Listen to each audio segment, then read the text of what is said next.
Selalu baru rahmat-Nya bagi saya dan saudara. Setiap hari Tuhan selalu memimpin di dalam kehidupan saya dan saudara. Puji nama Tuhan, biarlah segala puji dan syukur kita naikkan hanya bagi Tuhan kita Yesus Kristus. Segala puji syukur hanya bagi-Mu Tuhan. Haleluya. Kami mau bersorak bagi Engkau Tuhan, sebab hanya Engkau yang layak kami tinggikan. Haleluya. Oh, glory Yesus. Segala puji syukur hanya bagi-Mu Tuhan, sebab Kau yang layak dipuja. Kami mau bersorak, tinggikan nama-Mu. Haleluya. Haleluya. Segala puji syukur hanya bagi-Mu Tuhan, sebab Kau yang layak dipuja. Kami mau bersorak, tinggikan nama-Mu. Haleluya. Soraklah haleluya, oh soraklah haleluya, oh haleluya. Oh soraklah haleluya, soraklah haleluya, oh haleluya. Puji syukur, segala puji syukur hanya bagi-Mu Tuhan. Haleluya. Sebab Engkau yang layak dipuja. Kami mau bersorak, tinggikan nama-Mu. Haleluya. Soraklah haleluya, soraklah haleluya, haleluya. Soraklah haleluya, soraklah haleluya, haleluya. Oh, muliakan Tuhan, biarlah Ia terima pujian. Muliakanlah Tuhan kita, haleluya. Oh, muliakan Tuhan, biarlah Ia terima pujian. Hosana, Hosana. Pujilah gunung batuku, pujilah gunung batu keselamatan. Hosana. Pujilah gunung batuku, pujilah gunung batu keselamatan. Amin. Muliakan Tuhan kita, haleluya. Oh, muliakan Tuhan, Dialah yang terima pujian. Amin, haleluya. Oh, muliakan Tuhan, Dialah yang terima pujian. Hosana, Hosana. Pujilah gunung batuku, pujilah gunung batu keselamatan. Hosana. Pujilah gunung batuku, pujilah gunung batu keselamatan. Hosana bagi pujilah gunung batuku, pujilah gunung batu keselamatan kami. Hosana. Pujilah gunung batuku, pujilah gunung batu keselamatanku. Amin. Pujilah gunung batu keselamatanku. keselamatan. Pujilah gunung batu keselamatan. Amin, haleluya. Puji nama Tuhan. Engkaulah gunung batu keselamatan kami. Amin. Tuhan. Haleluya. Tempat perlindungan bagi haleluya. kami. Haleluya. Puji nama Tuhan. Hanya Dialah tempat saya dan saudara berlindung. Kepadanya kita bernaung di dalam kasih Tuhan, di dalam setia Tuhan. Kita boleh merasakan penyertaan Tuhan selalu ada dalam kehidupan kita. Puji nama Tuhan. Kembali saya undang kita bangsa berdiri semua. Tingkat pujian anak Allah Yesus namanya. Amin. Haleluya Yesus.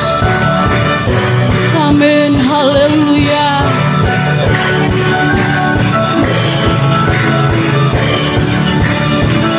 Anak Allah Yesus namanya. Yesus namanya, menyembuhkan, menyucikan, bahkan mati, tebus dosaku, kubur kosong membuktikan Dia hidup.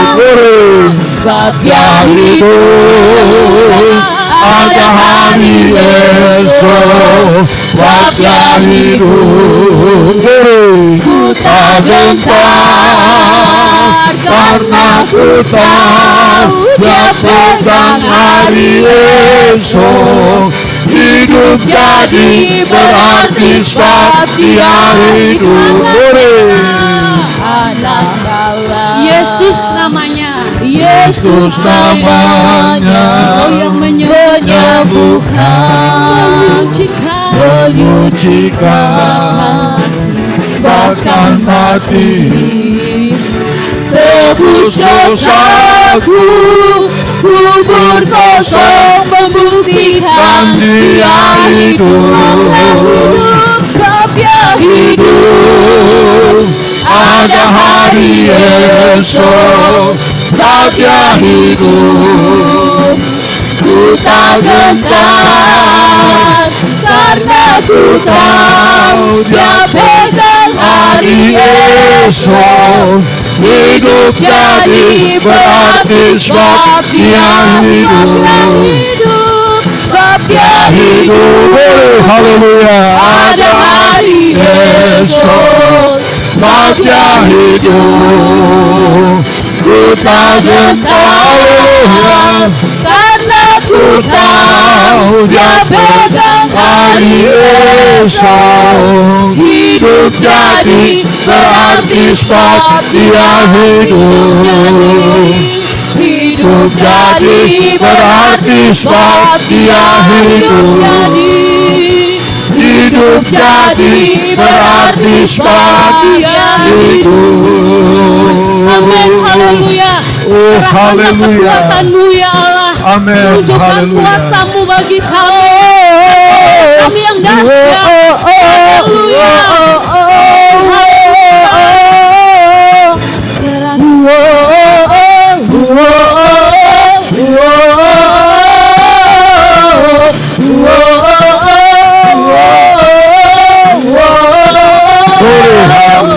Datanglah kekuatan-Mu ya Allah. Kekuatan-Mu ya Allah. Tunjukkanlah kuasa-Mu ya Tuhan. Haleluya. Serahkanlah musuh-Mu. Selamatkanlah umat-Mu. Allah dahsyat di tempat kudus-Nya. Allah bangkit, bersoraklah, hey!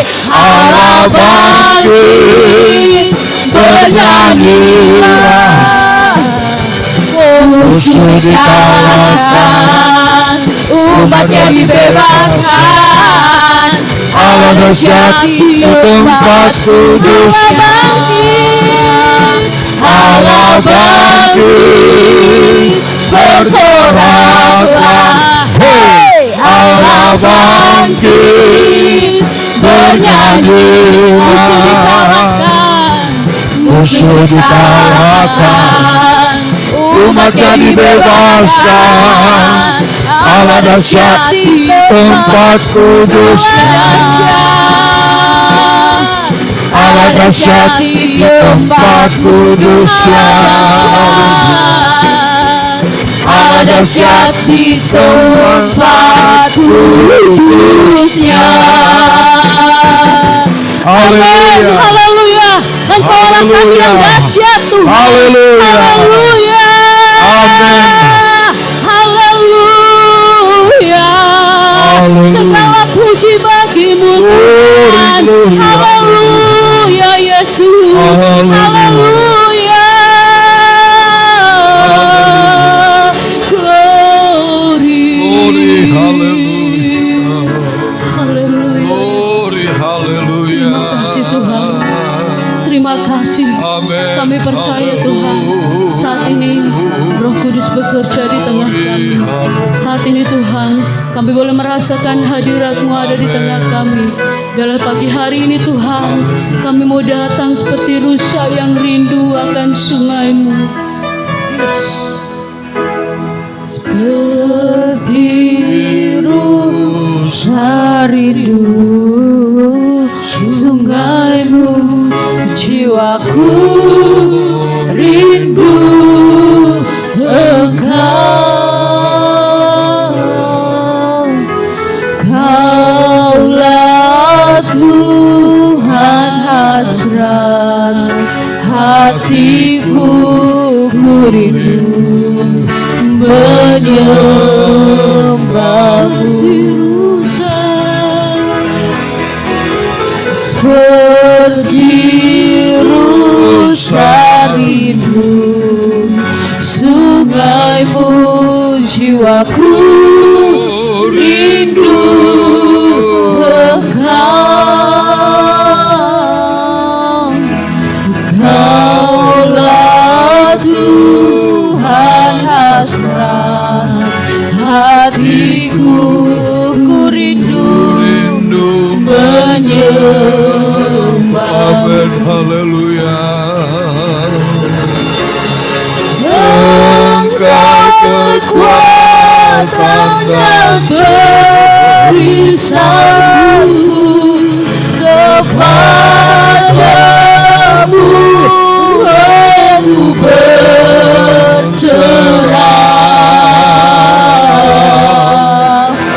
Kaulah Tuhan hasrat hatiku, ku rindu menyembah. Amin. Haleluya. Katakan Yesus.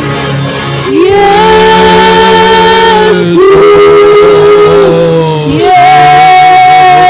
Yesus. Kau berarti bagiku.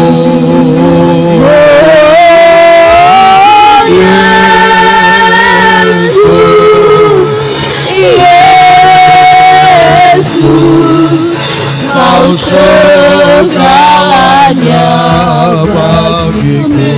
Glory, haleluya. Amin. Dari awal seperti rusa rindu sungai-Mu Tuhan. Seperti rusa datanglah kepada Tuhan.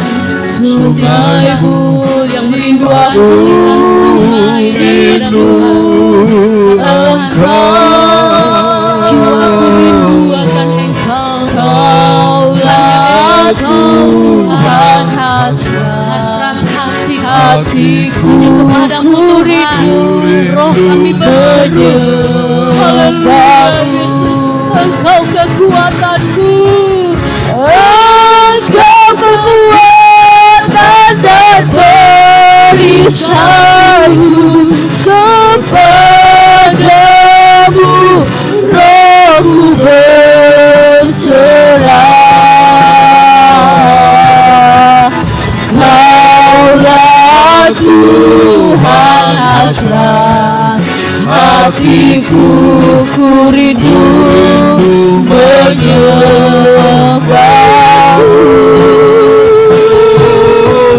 Yesus, Yesus, berarti bagi hidup kami. Oh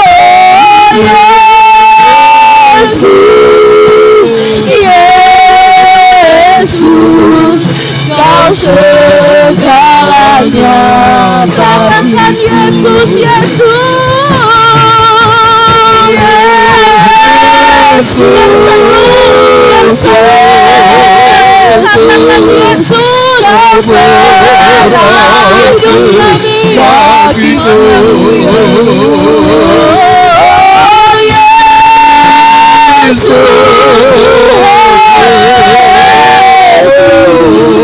Kau segalanya bagiku.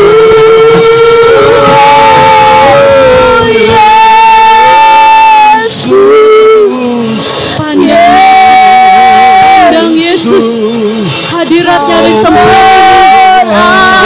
ini. Berseru, panggil dia.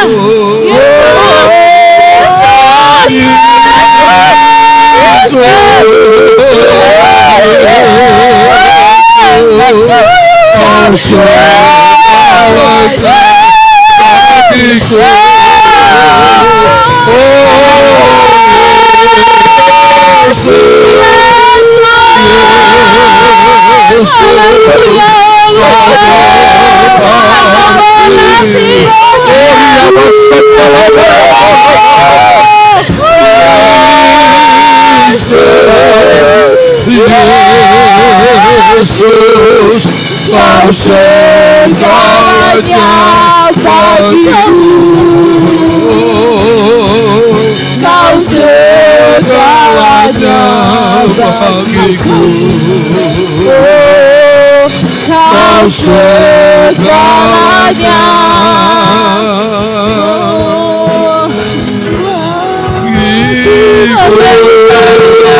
Kau segalanya.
Haleluya Yesus, haleluya Yesus, haleluya Yesus, haleluya Yesus, haleluya, haleluya Yesus, haleluya, haleluya, haleluya Yesus.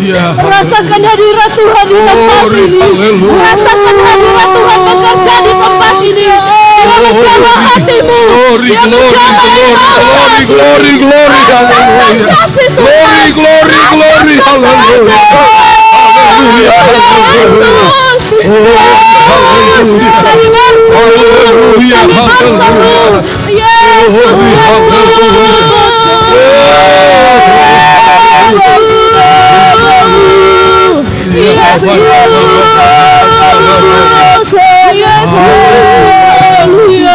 hallelujah. Haleluya Yesus. Sekali lagi teriakan pujian ini. Dengan kasih Kristus Ibu Sugion akan bawa dalam doa. Haleluya, Haleluya.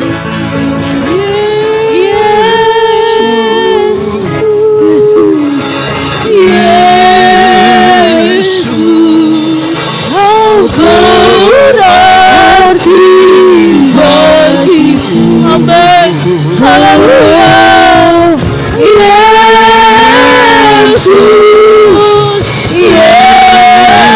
Yesus, Kau segala. Yesus, Yesus,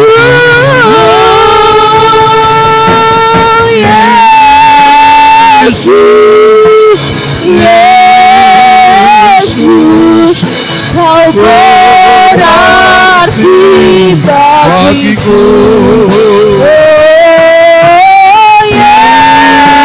Yesus, Yesus, Kau segalanya bagiku. Kau segalanya bagiku. Kau segalanya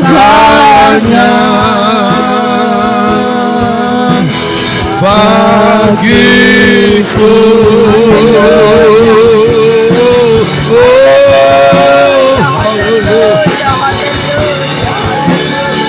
Oh ya malamas,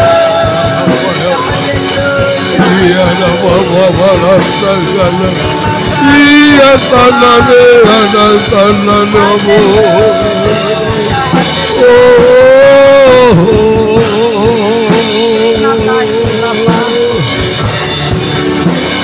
Terima kasih Allahku, haleluya.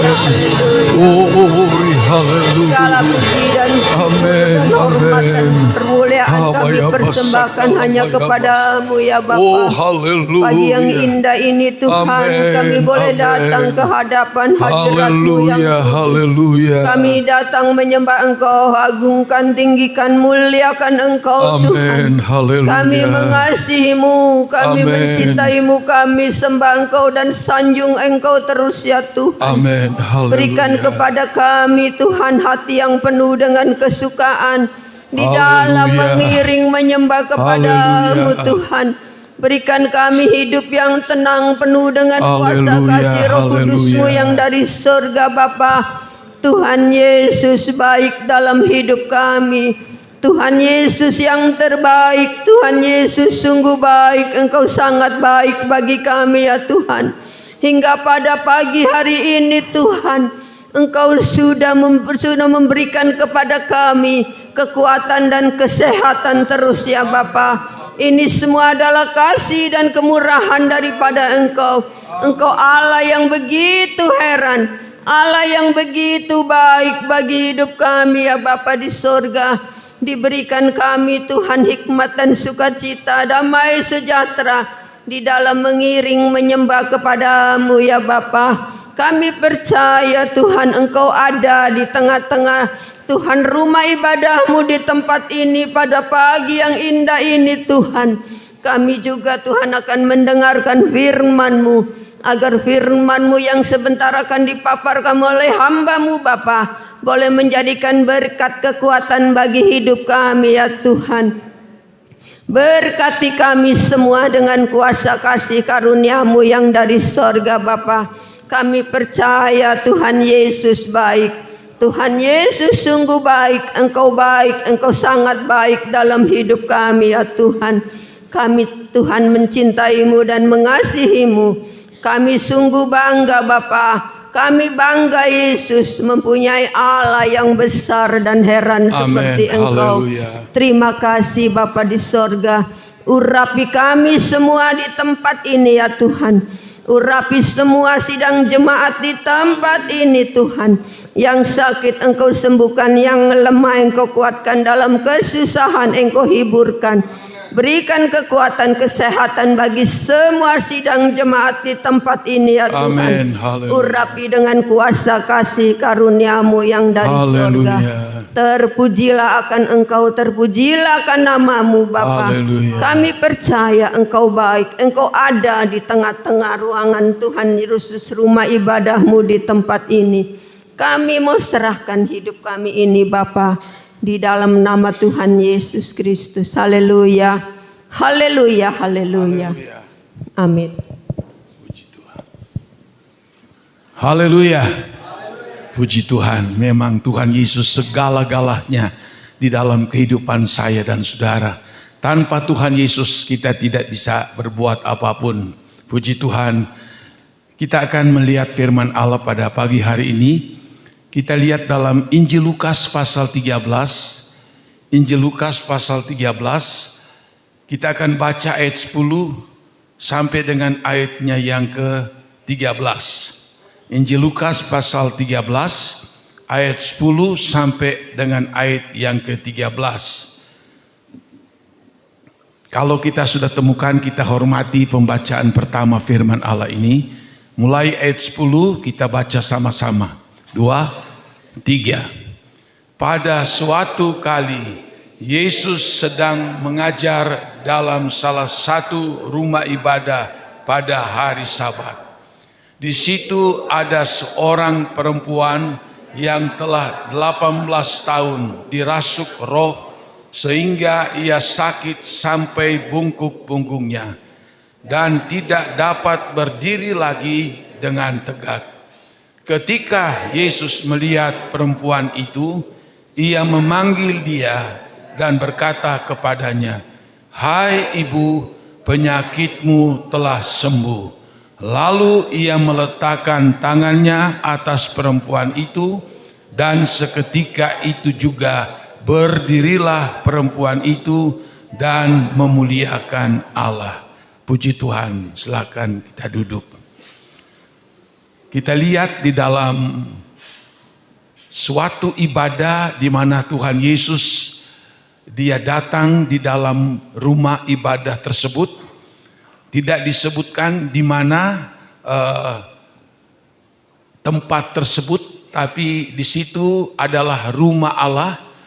Dan Tuhan Yesus tentu diberikan kesempatan untuk melayani umat-umatnya yang ada di dalam ibadah tersebut. Tapi dalam ayat situ kita lihat Tuhan Yesus melihat ada seorang perempuan yang telah 18 tahun dirasuk roh sehingga ia sakit sampai bungkuk punggungnya dan tidak dapat berdiri lagi dengan tegak. Seorang ibu ditulis dalam ayat ini. 18 tahun dia mengalami kehidupan yang sangat menderita. Sebab apa? Karena posisi fisiknya atau tubuhnya sudah tidak normal lagi. Dia sudah tidak seperti kita berdiri di atas kaki yang kokoh, kaki yang kuat. Inilah penderitaan daripada si ibu ini, tapi dia itu datang di dalam rumah Tuhan. Ya, dia ikut dalam ibadah dan Tuhan Yesus ada di tempat itu. Tuhan Yesus sangat tergugah hatinya melihat wanita atau ibu ini. Bukan setahun, 2 tahun, 10 tahun, 18 tahun hidupnya sangat menderita. Saudara-saudara, kalau kita lihat dalam ayat ini, bahwa ibu ini dia menjadi bongkok itu bukan karena dia celaka. Bukan karena dia terjatuh. Atau mungkin ada sesuatu menimpa penyakit dalam dirinya secara umum, lalu tiba-tiba dia menjadi bungkuk. Tetapi kita baca di dalam ayat yang ke-11 bahwa dia sudah menderita selama 18 tahun dan yang membuat dia seperti itu, membuat dia menjadi bungkuk, membuat ibu ini tidak lagi berdiri dengan normal, tapi hanya berbungkuk saja. Di mana dia berada di rumahnya, dia datang di dalam rumah Tuhan, dia tidak bisa berdiri tegak, tapi hanya membungkuk saja. Kita bisa tentu mengerti bagaimana kesukaran, kesulitan yang dialami oleh si ibu ini. Nah, saudara-saudara, tetapi kita baca dalam ayat ini, iblislah yang telah merasuk ibu ini sehingga dia menjadi bungkuk. Seperti yang ditulis di dalam ayat 11. 18 tahun dirasuk oleh roh sehingga dia itu menjadi bungkuk. Dia sakit dan menjadi bungkuk. Jadi ini adalah pekerjaan iblis, roh setan. Memang Alkitab mengatakan bahwa iblis itu dia disebut sebagai penipu, dia disebut sebagai pembohong, dia disebut sebagai pencuri, bahkan dia juga disebut membinasakan. Tuhan datang untuk memberikan tubuh yang sehat, tubuh yang kuat. Tuhan datang untuk memberikan kehidupan dalam kelimpahan. Tapi sebaliknya, iblis itu jahat. Dia ingin sekali merusak akan kehidupan orang-orang, terlebih wanita atau ibu ini. Dia disebutkan dia adalah keturunan Abraham. Jadi kalau disebut keturunan Abraham, bisa dapat disebut dia orang percaya sama Tuhan. Sama seperti saya dan saudara. Dia orang yang percaya Tuhan. Dia orang Kristen seperti itu. Tetapi kondisi fisik ibu ini seperti ini. Dan sekali lagi, iblislah yang telah membuat ibu ini menjadi seperti itu. Di dalam Alkitab, satu titik pun itu mempunyai arti. Apalagi ini tertulis sampai beberapa ayat. Dan kalau kita melihat, merenungkan, kalau ayat ini, peristiwa ini ditulis di dalam Alkitab, ini ada makna, mempunyai arti rohani yang perlu kita pelajari, perlu kita simak di dalam kehidupan ini. Supaya apa? Sebab bungkuk di sini adalah berbicara bukan sekedar fisiknya yang menjadi bungkuk, tapi yang lebih sangat dikhawatirkan, yaitu bila mana kerohanian kita menjadi bungkuk. Ini yang perlu kita waspadai. Sebab orang yang sudah menjadi bungkuk, dia tidak bisa berdiri lalu bisa melihat jauh ke depan.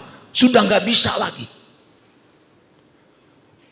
Di dalam 2 Korintus 5 di situ dikatakan, perjalanan kami bukan karena penglihatan. Perjalanan kami bukan yang kami lihat ini. Tetapi perjalanan kami melihat jauh ke depan yang tidak kelihatan. Yaitu berjalan dengan iman. Ibu ini sudah tidak bisa. Pandangannya pendek. Orang yang bungkuk itu, dia sulit untuk menoleh ke kiri, sulit untuk menengok ke kanan, apalagi berbalik. Sangat terbatas keadaan si ibu ini. Apalagi dia bisa menengok ke atas, sudah tidak mungkin lagi dia melihat akan hal-hal yang ada di atas. Dia hanya melihat ke bawah, terus ke bawah, terus ke bawah. Waktu Tuhan Yesus lihat, Tuhan tidak tega. Ini pekerjaan iblis yang membuatnya menjadi seperti itu.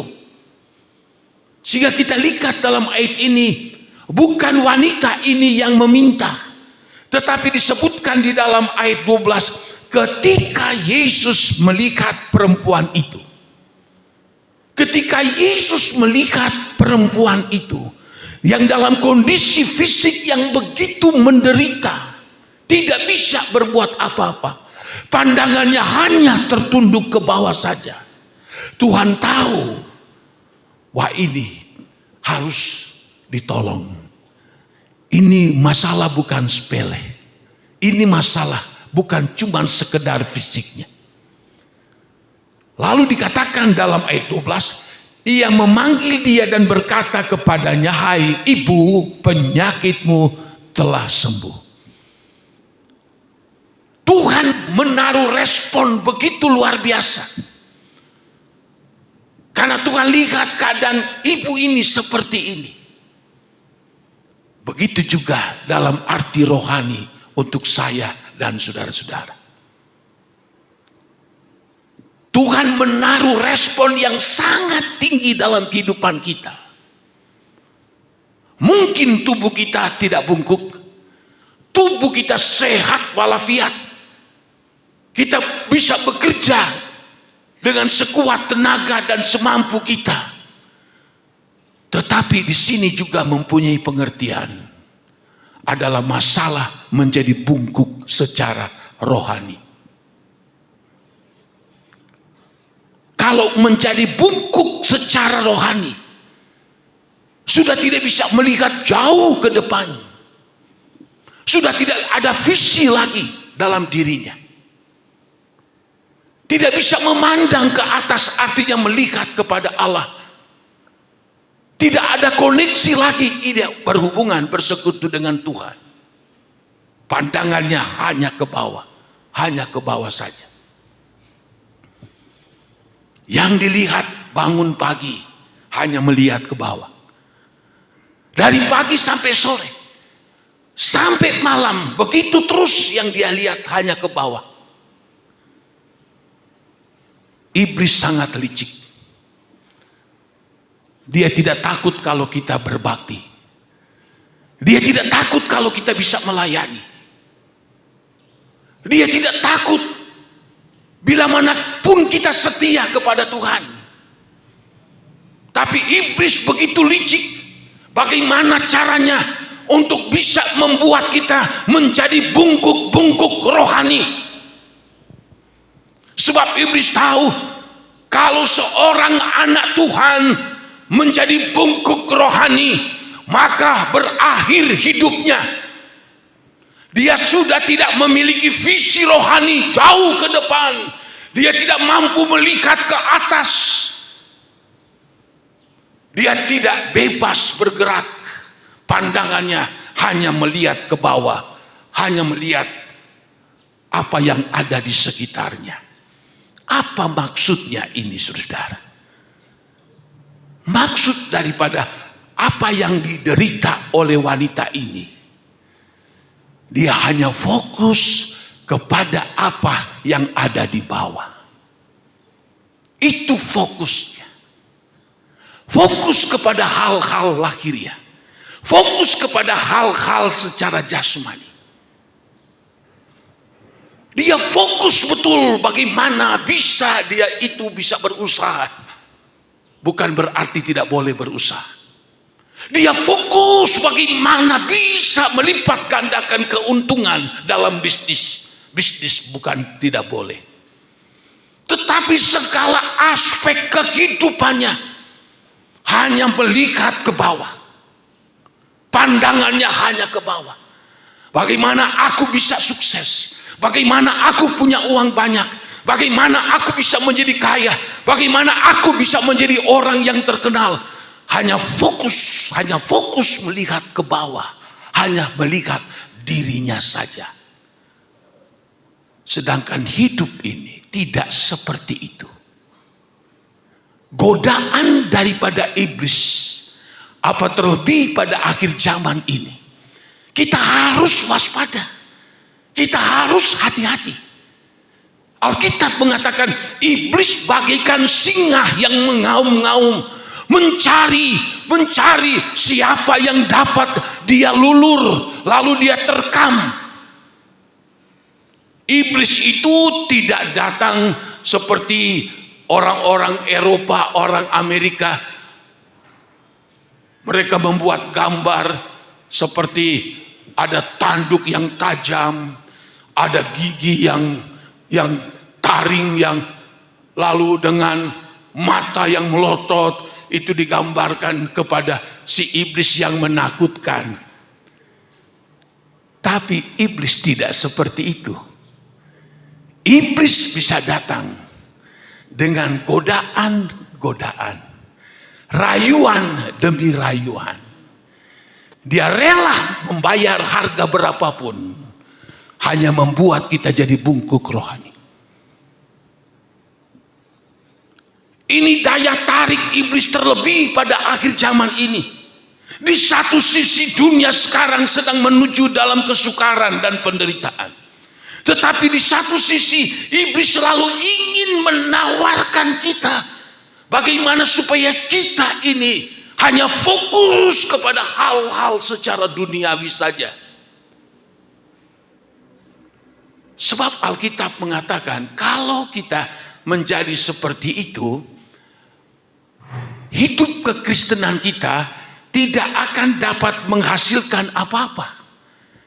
Dalam Injil Lukas 8 ayatnya yang ke-14, di situ firman Allah berkata begini, Lukas 8 ayat 14, yang jatuh dalam semak duri ialah orang yang telah mendengar firman itu, dan dalam pertumbuhan selanjutnya mereka terhimpit oleh kekhawatiran dan kekayaan dan kenikmatan hidup, sehingga mereka tidak menghasilkan buah yang matang.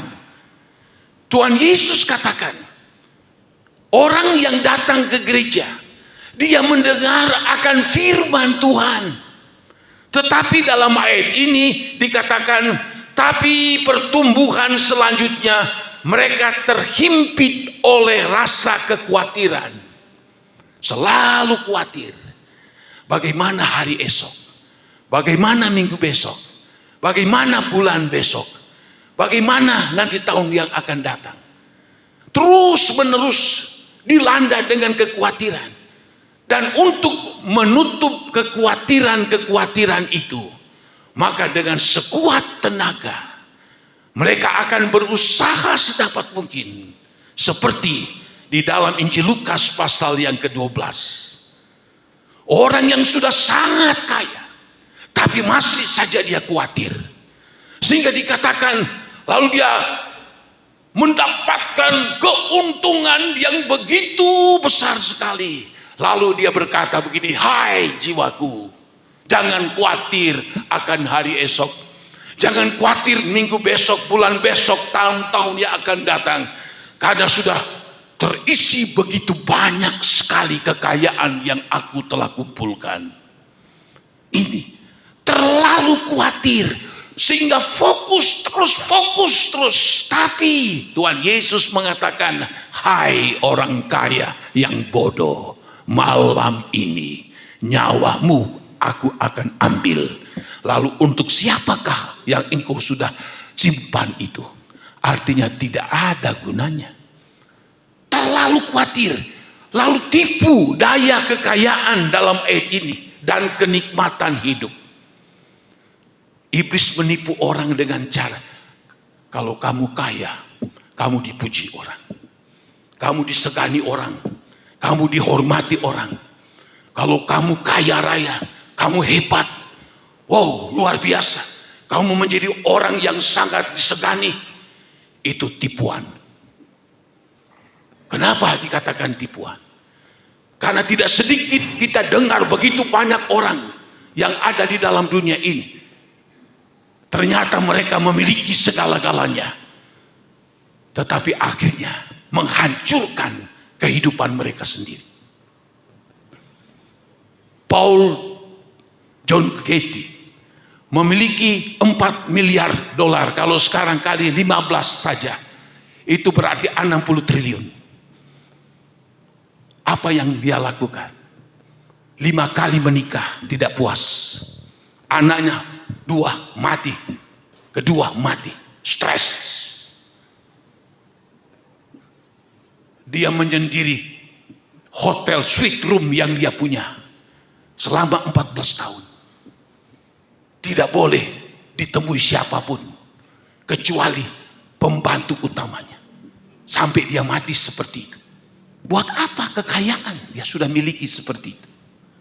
Stres dirinya.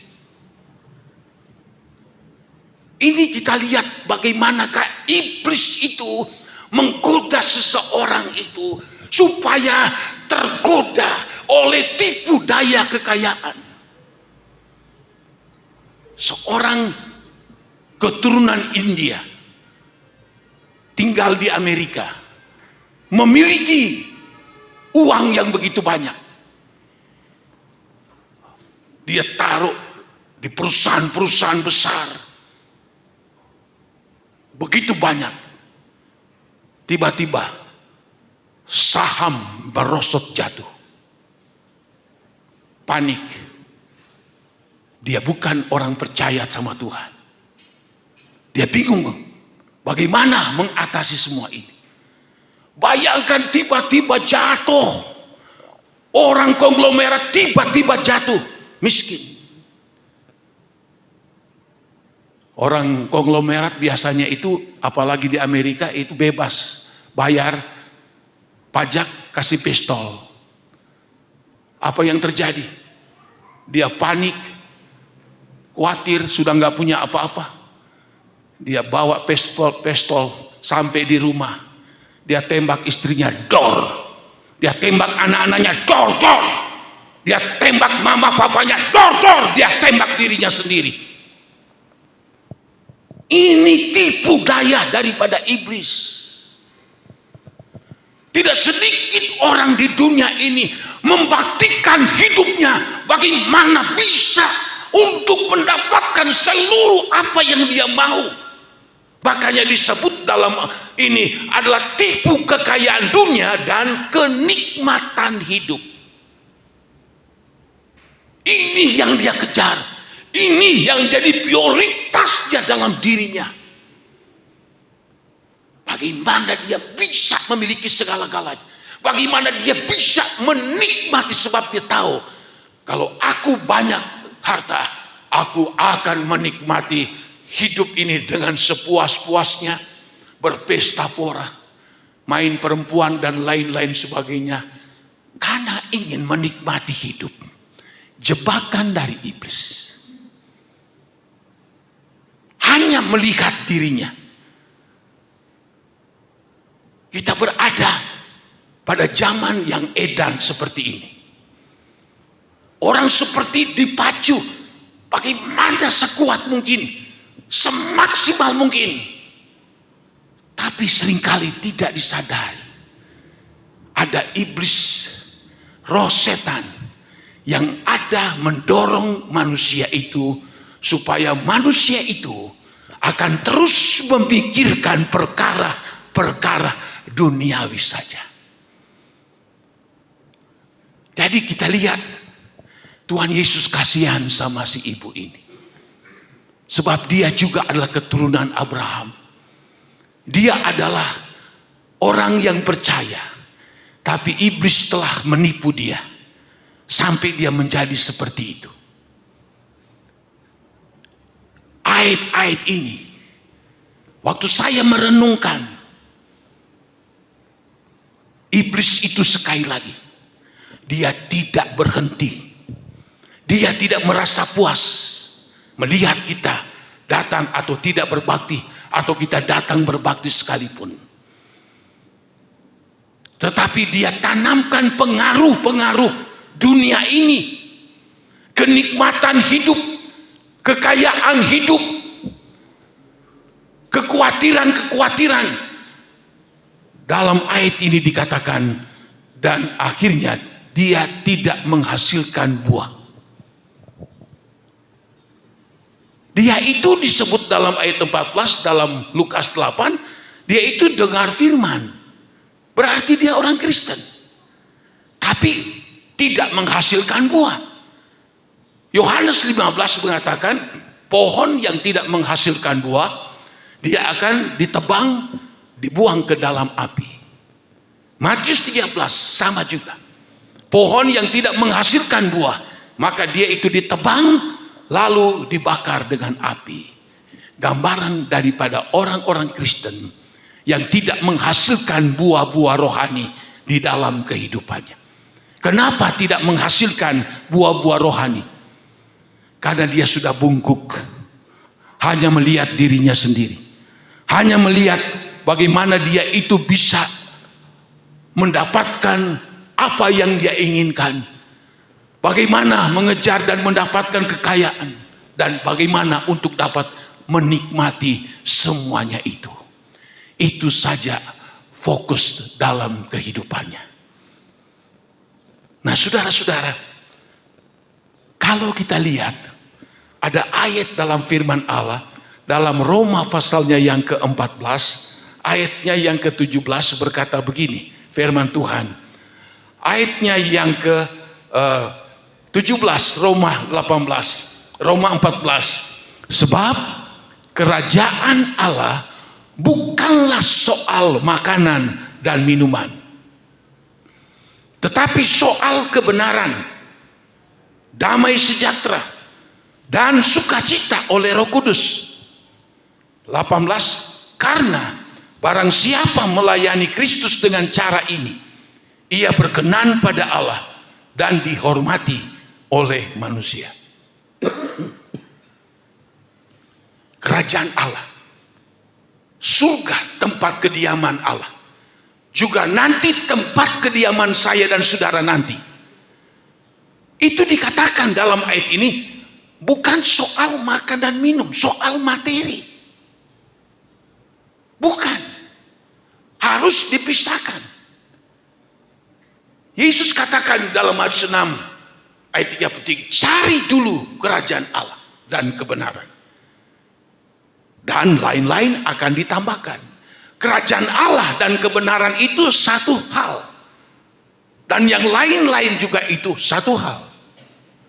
Jadi dengan kata lain, kerajaan Allah ini dan kebenaran dari Allah ini, itulah yang akan membawa kita kepada kekekalan, kepada hidup yang abadi untuk selama-lamanya. Tapi soal lahiriah, jasmania, makan, minum, pakaian, ataupun mungkin kekayaan sekalipun, hanya sampai di bumi kita tidak bisa bawa nanti kalau kita mati. Lalu disebutkan dalam ayat ini, tapi kebenaran, damai sejahtera, kalau kita cari dulu benar-benar kerajaan Allah, maka apa yang terjadi? Kita akan mendapatkan kebenaran dari Tuhan. Kita berbahagia kalau kita mendapatkan kebenaran dalam Yesus Kristus. Sebab inilah yang menyelamatkan saya dan saudara. Berikutnya, damai sejahtera. Damai sejahtera ini adalah tidak ada rasa takut, tidak ada rasa khawatir. Selalu ada damai dan sejahtera dalam diri kita.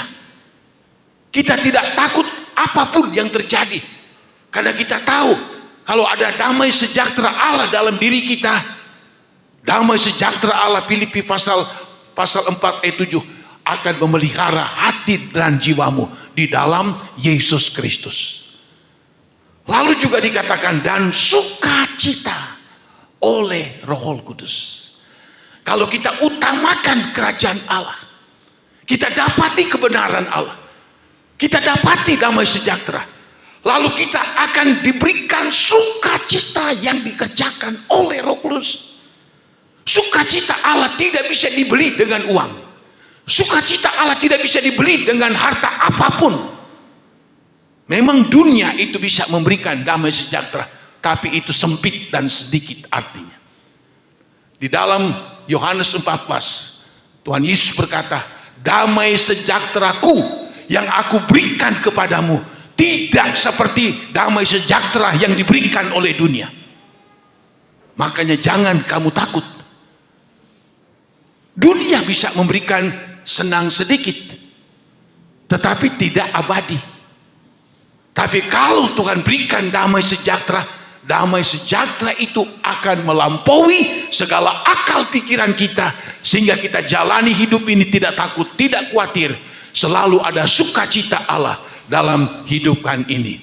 Karena barang siapa melayani Kristus dengan cara ini, kita beribadah, mencari dulu kerajaan Allah, kebenarannya, dapat damai sejahtera, sukacita, dan Roh Kudus, maka ia berkenan kepada Allah. Siapa yang tidak ingin hidupnya berkenan kepada Allah? Oh, kita semua ingin hidup kita berkenan kepada Allah, dan Dia itu dihormati oleh manusia. Orang menghormati, kita tidak cari hormat, tapi ada kerajaan Allah yang kita miliki, ada kebenaran, ada sukacita, ada urapan Roh Kudus. Tanpa kita minta hormat, orang akan segan dengan kita. Apa sebab? Ada sesuatu harta terpendam ada di dalam diri kita. Itu apa? Harta rohani yang tidak bisa diberikan oleh dunia. Maka itulah sebabnya kita lihat di dalam ayat ini. Ada lagi satu ayat yang kita lihat dalam kitab Kolose pasalnya yang ketiga, ayatnya yang Kolose pasal 3 ayat 1 dan 4 berkata begini. Karena itu kalau kamu dibangkitkan bersama dengan Kristus, carilah perkara yang di atas, di mana Kristus ada, duduk di sebelah kanan Allah. Kita yang sudah menerima Yesus sebagai Tuhan dan Juru Selamat, dikatakan carilah perkara yang di atas, di mana ada Kristus duduk di sebelah kanan Allah. Dua, pikirkanlah perkara yang di atas, bukan yang di bumi. Kita yang sudah jadi anak Tuhan, tadinya mungkin 100% waktu, tenaga, pikiran kita hanya fokus untuk dunia ini. Tapi setelah kita percaya, kita memikirkan perkara yang di atas. Karena perkara yang di bumi nanti tidak akan ada lagi, tidak kekal. Tapi yang di atas itu sifatnya abadi, sifatnya kekal. Nah, dikatakan sebab kamu telah mati dan hidupmu tersembunyi bersama dengan Kristus di dalam Allah. Ya. Jadi pikirkanlah perkara yang di atas. Carilah perkara-perkara yang ada di atas, bukan yang ada di bumi ini. Sebab kita milik daripada Tuhan, umat kekasih dari Tuhan. Saudara-saudara, wanita ini, kembali lagi ke wanita ini. Dalam ibadah mungkin orang berdiri, wanita itu tidak bisa. Orang bebas memuji, menyembah Allah, wanita ini hanya diam saja begitu. Sebab memang posisinya sudah seperti ini. Bagaimana dia bisa mengekspresikan kasihnya kepada Allah? Sudah tidak bisa lagi. Sebab kondisinya sudah seperti itu. Dia tidak minta tolong sama Yesus. Yesus yang melihat dia berbelas kasihan. Apa maksudnya ini? Tuhan berbelas kasihan kepada saya dan saudara sebagai umat pilihan Tuhan. Jikalau arah kerohanian kita tidak lagi berdiri tegak, tidak lagi semangat, tidak lagi berapi-api, tetapi sudah mulai dibungkukkan dengan perkara-perkara duniawi, tipu daya kekayaan dunia, kekhawatiran dunia, dan kenikmatan dunia begitu hebat menarik kita, sehingga kita mulai tanpa terasa mulai bungkuk sedikit. Kalau tidak dibetulin tambah bungkuk, tidak dibetulin tambah bungkuk sampai 18 tahun, sampai bungkuk, kasihan sekali.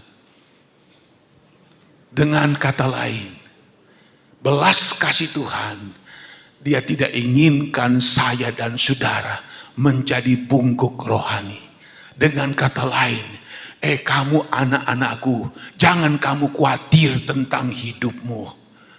Haleluya. Jangan kamu percaya tipu daya iblis mengenai kekayaan. Jangan kamu kena goda iblis dengan kenikmatan yang dia sodorkan kepada kamu.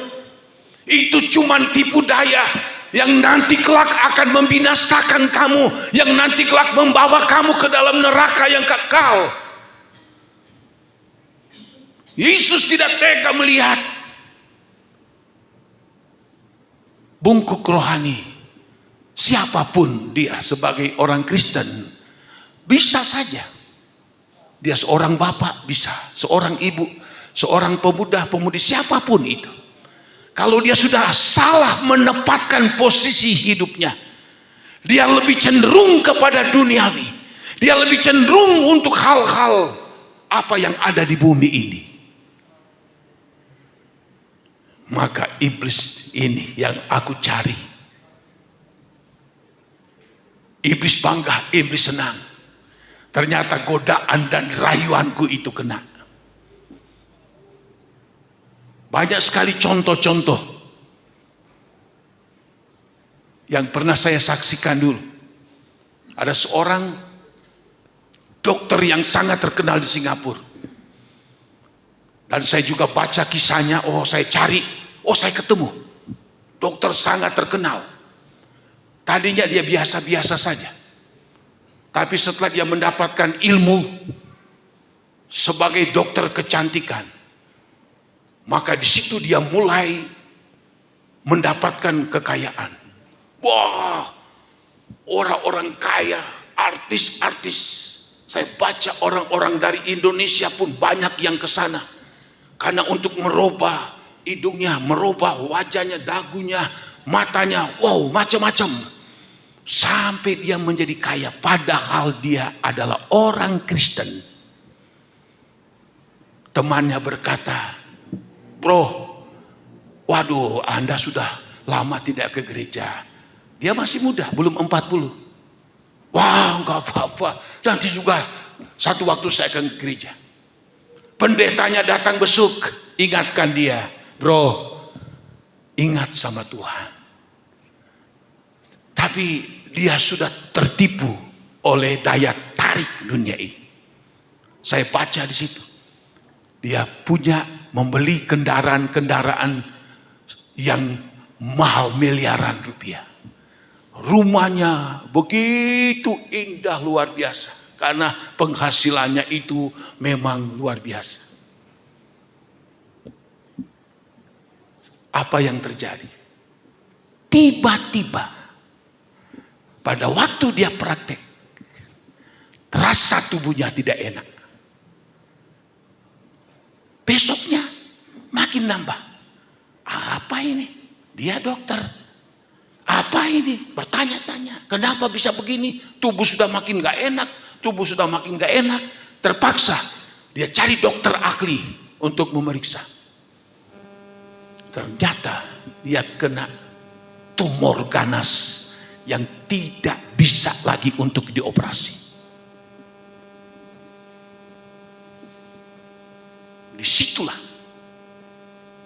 setelah sudah tidak bisa berbuat apa-apa, dia sadar, aduh, aku sudah tertipu oleh iblis. Saya tidak baca dalam kronologis dari peristiwa ini dokter ini, tapi hanya sampai di situ. Setelah dia tahu dia dapat penyakit tumor ganas, kanker, ternyata tidak lama matilah si dokter yang hebat tersebut. Ini syukur-syukur mungkin mendekati ajal dia bisa bertobat, yang saya tidak lagi diceritakan di situ. Nah, ini kita lihat, dia orang Kristen, keluarganya Kristen, daya tarik dunia begitu kuat, menarik dia. Dia lupa sama penciptanya, dia lupa sama Tuhannya, dia lupa sama gembalanya yang sudah memanggil dia dari dosa dan menyelamatkan dia. Dia gadaikan dengan kekayaan dunia, ketenaran dunia, kehebatan dunia. Saudara-saudara, hidup kita tidaklah selamanya kita hidup. Kita tidak tahu kapan Tuhan ambil. Kemarin saya melihat ada satu kesaksian seorang hamba Tuhan. Di satu pesawat, dalam perjalanan pesawat, semuanya lancar, berjalan di atas udara. Lalu ada seorang yang karena pengen ke toilet, toiletnya itu hanya mungkin berjarak 4 meter dari tempat dia duduk. Di pesawat ada toilet di depan dan juga di belakang. Lalu dia pergi ke toilet. dalam perjalanannya hanya 1 menit atau kurang, tiba-tiba terjadi turbulensi. Sudah tahu turbulensi itu apa? Jadi pesawat menabrak awan yang tebal. Jadi pesawat itu jatuh. Saya juga pernah alami itu. Saya pikir ya sudah mau mati saya. Waktu kami pergi ke Eropa, sementara jalan, tiba-tiba pesawatnya jatuh. Wah, saya pikir sudah mau terus sampai di laut. Tahu-tahu, aduh bisa jalan lagi. Itu namanya turbulensi. Orang ini belum sampai ke toilet, karena terjadi turbulensi, dia jatuh, seret. Tiba-tiba dilihat putus nyawa, mati. Hanya 5-4 langkah ke toilet. Makanya Alkitab katakan, Mazmur, hanya selangkah saja manusia dengan kematian. Maka itu peringatan untuk saya dan saudara. Kita tidak tahu kapan hidup kita ini akan berakhir. Itu di tangan Tuhan. Hampir dalam tahun ini, saya hitung-hitung ada 6 jemaat yang dipanggil oleh Tuhan. Ibu Wawa dari Patrol, emaknya Yeyen, mamanya Elni, lalu mamanya Toto, apalagi ya, Ibu Dikir, Ibu Melan, terakhir siapa? Elni yang hari Minggu ibadah. Tapi kita diingatkan, hidup kamu, hidup manusia itu ada di dalam tangan Tuhan. Jadi kita lihat Tuhan Yesus berbelas kasihan sama si wanita ini. Kalau dia terus-menerus hidup seperti ini, mau jadi apa dia? Sedangkan dia keturunan Abraham, dia adalah orang Kristen, dia datang dalam rumah ibadah, dia datang ke gereja. Tapi Tuhan lihat ada sesuatu ini yang tidak beres. Dan ternyata dikatakan ini pekerjaan dari iblis. Ini yang kita waspadai. Kita boleh berbisnis, silakan. Tidak apa-apa. Berdagang. Petani, jadilah petani yang baik. Peternakan, jadilah peternak yang baik. Karyawan, jadilah karyawan yang baik. Itu tidak salah semua. Tapi jangan sampai bahwa godaan-godaan seperti yang kita sudah lihat di dalam Lukas pasal 8 ini, tipu daya kekayaan dan kenikmatan hidup itu menarik kita. Ada satu ayat yang kita akan lihat penutup dalam Amsal pasal 12. Amsal pasal 12 ayatnya yang ke 25. Amsal 12 ayat 25 berkata begini. Kekhawatiran dalam hati membungkukkan orang, tetapi perkataan yang baik menggembirakan dia. Kekhawatiran itu membungkukkan orang. Bukan nanti orang terlalu khawatir tiba-tiba dia jadi bungkuk fisiknya, bukan. Menjadi bungkuk secara rohani. Kita sekarang selalu mendengar berita, melihat situasi yang ada, selalu saja ada rasa takut, selalu saja ada khawatir dalam hidup ini. Saya pun, kita semua tidak luput, namanya kita masih manusia. Selalu saja ada rasa takut, selalu saja ada rasa khawatir. Tetapi Alkitab memberitahu, kalau kekhawatiran menguasai kehidupan kita, kita akan jadi bungkuk. Kita tidak bisa berbuat apa-apa. Kita tidak bisa bergerak leluasa. Kita menjadi pasif. Kita menjadi orang yang hanya untuk melihat diri sendiri saja. Jangan sampai kekhawatiran yang ada dalam dunia ini akan membuat kita menjadi bungkuk. Rohani kita lurus, rohani kita yang hebat tiba-tiba menjadi bungkuk. Lalu kita lihat tadi Yesus menjamah perempuan ini. Dikatakan ia meletakkan tangannya atas perempuan itu, dan seketika itu juga berdirilah perempuan itu dan memuliakan Tuhan. Ini Tuhan tidak mau melihat wanita ini bungkuk seperti ini. Dia tidak dapat memuliakan Allah. Dia tidak dapat menyenangkan akan Tuhan. Tapi setelah dia sembuh, dia berdiri tegak, bangkitlah wanita ini, lalu dia memuliakan akan Tuhan. Sungguh luar biasa Allah ini. Pada pagi hari ini, mungkin dalam perjalanan hidup kita, hanya Tuhan yang tahu, dan hanya pribadi kita sendiri yang tahu. Mungkin, barangkali, mungkin kita tidak sadar, iblis mengikat kita dengan bujuk rayu, tipuannya, dengan kebohongannya, menipu kita. Kekhawatiran melanda kita, kenikmatan hidup itu menipu kita. Tanpa terasa kita sudah mulai bungkuk. Kita mulai bungkuk. Sebulan, 2 bulan, setengah tahun, setahun, 2 tahun, seterusnya tetap seperti itu. Dan nanti kelak betul-betul menjadi bungkuk.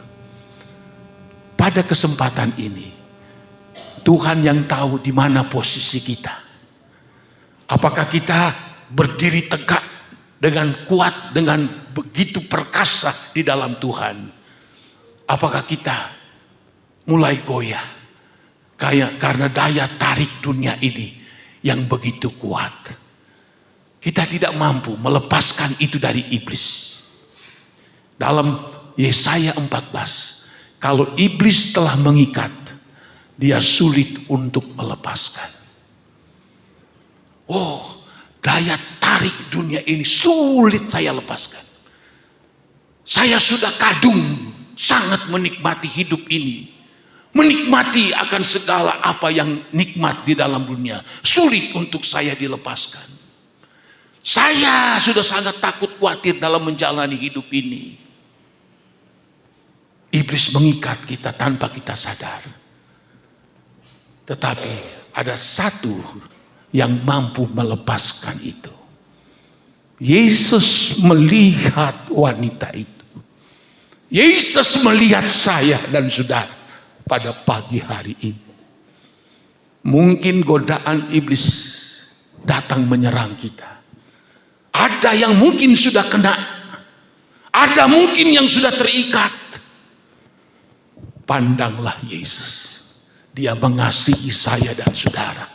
Dia tidak mau kita jadi bongkok rohani. Kita datang berseru kepada Yesus, tolong saya Tuhan. Haleluya. Tolong saya lepaskan ini. Saya sudah terikat dengan kenikmatan dunia yang berdosa. Saya sudah terikat dengan rayuan-rayuan iblis, tipu daya iblis. Saya tidak mampu melepaskan. Jangan takut, ada Tuhan. Kalau engkau mau, haleluya, engkau mau dilepaskan, kecuali engkau tidak mau melepaskan. Engkau sudah terlalu menikmati. Tuhan itu tidak paksa. Tuhan tidak paksa. Tapi kalau engkau merasa engkau ingin keluar dari ikatan-ikatan belenggu iblis itu yang membuat engkau nanti kelak menjadi bungkuk, mintalah pertolongan. Tuhan sanggup. Roh Kudus Allah, dia akan menjamah kita semua yang ada. Mulai ada yang sedikit bungkuk, ada yang mungkin sudah mulai bungkuk, ada yang mungkin masih belum seberapa. Semua kita gampang ditipu, digoda, dibohongi oleh iblis. Tapi pada pagi hari ini kita sebut nama Yesus. Lepaskan saya Tuhan. Oh, saya tidak mau menjadi orang yang bungkuk rohani Tuhan. Saya mau menjadi seorang anak Tuhan yang perkasa, sungguh-sungguh mengasihi Engkau. Haleluya. Kita berdiri sama-sama, kita akan masuk di dalam doa. Haleluya, haleluya.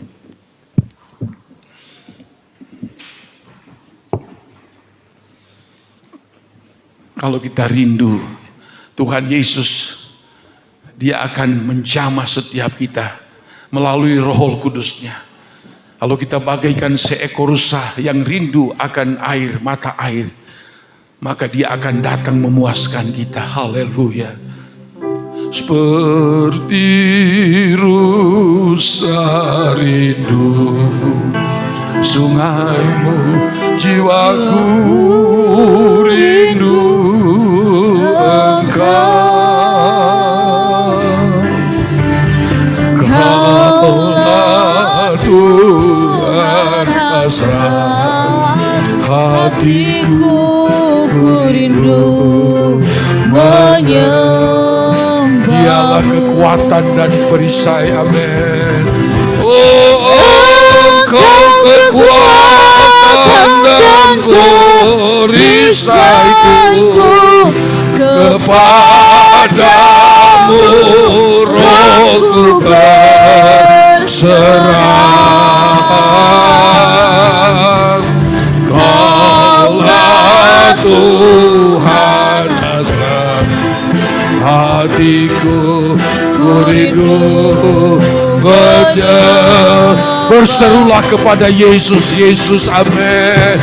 Oh Yesus, oh Yesus, oh Tuhan Yesus sangat berarti bagi saya dan saudara. Haleluya.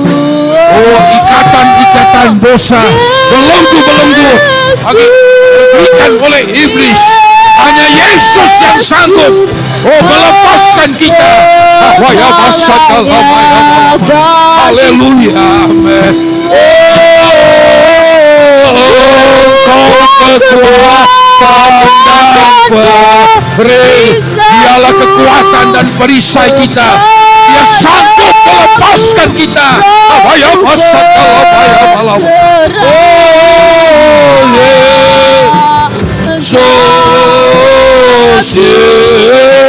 Yesus, Kau segalanya bagi. Engkau kekuatan dan perisaiku. Kau kekuatan dan perisai. Oh haleluya. Oh Roh Kudus yang ada di sini. Haleluya, haleluya. Oh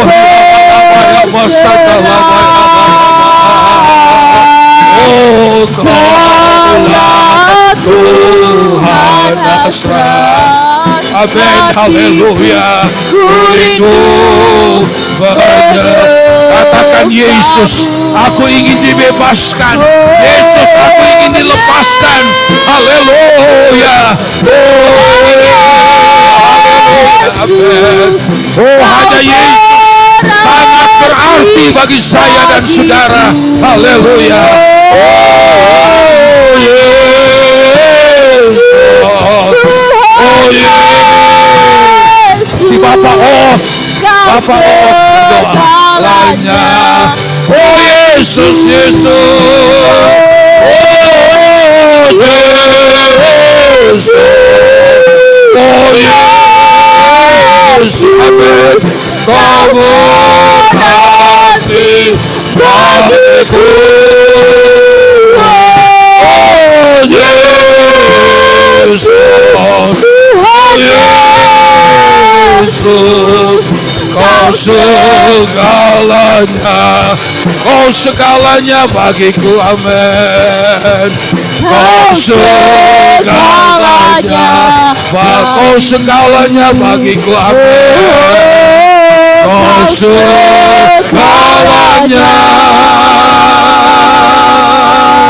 oh bagiku.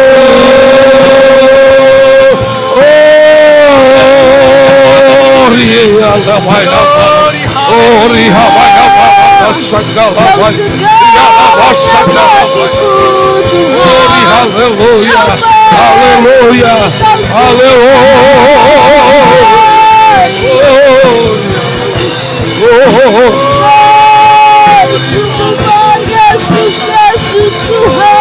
Glory, hallelujah.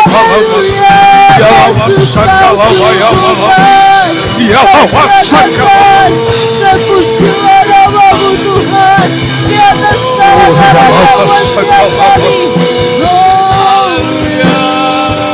Glory, hallelujah.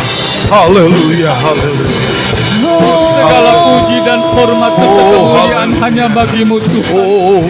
Kami mengucap syukur Tuhan atas kasih-Mu yang begitu besar bagi kami ya Bapa. Oh Tuhan Yesus, terpujilah Engkau ya Allahku yang kudus. Terpujilah Engkau ya Allahku yang maha kasih. Tuhan, terima kasih atas segala firman-Mu ya Tuhan, yang telah curahkan bagi kami ya Tuhan, untuk menegur kami ya Tuhan, agar kami selalu mengoreksi diri ya Tuhan, agar kami tidak diombang-ambingkan oleh tipu muslihat iblis dengan segala keinginan daging, keinginan nafsu keduniawi ya Tuhan, yang membuat kita terjerat. Oh Tuhan Yesus, kami ingin dilepaskan dari segala keinginan-keinginan yang menyesatkan kami ya Tuhan. Hanya Engkau Yesus yang sanggup melepaskan kami dari segala jerat-jerat yang menyesatkan kami ya Tuhan. Oh Tuhan Yesus, ampuni kami yang berdosa ini.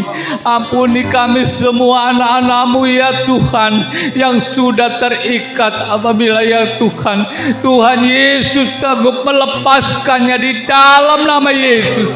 Kami percaya Tuhan, tiada yang mustahil bagimu ya Tuhan. Engkau sanggup menolong kami semua ya Tuhan, yang sudah terikat ya Tuhan Yesus. Tuhan, lepaskan kami dalam nama Yesus. Kami percaya Tuhan yang bertindak atas hidup kami. Amin. Terima kasih Tuhan, terpujilah Yesus Tuhan kami. Kalau sebentar kami hendak memberikan persembahan Tuhan, tilik tangan-tangan kami ya Tuhan. Tuhan, balas sesuai dengan firman-Mu Bapa. Terpujilah Yesus Kristus Tuhan kami, hamba berdoa mengucap syukur. Haleluya. Amin.